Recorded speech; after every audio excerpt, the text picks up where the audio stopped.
Chào mừng mọi người đã quay trở lại với thế giới phụ kiện Ulanzi.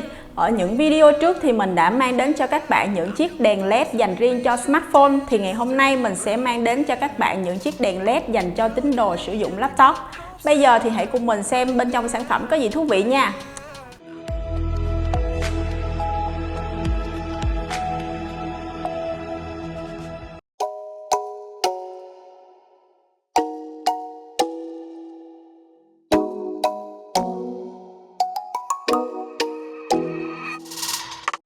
You're looking at me and I can't help stare. Right there, right there. I'm coming for you, so be patient, dear. Just stay right there. Đèn LED Vijim K11 có nhiệt độ màu từ 3000 đến 8000K với 36 hạt ánh sáng trắng và 36 hạt ánh sáng màu.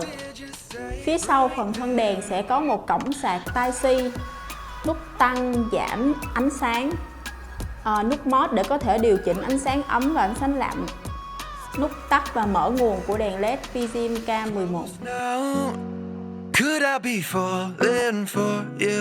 Phía dưới đèn sẽ thiết kế thêm một ngàm để có thể dễ dàng kẹp lên trên màn hình laptop.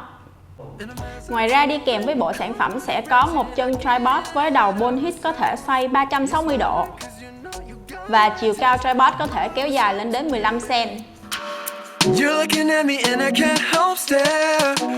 Dưới đây là toàn bộ thông tin của chiếc đèn LED Vijim K11.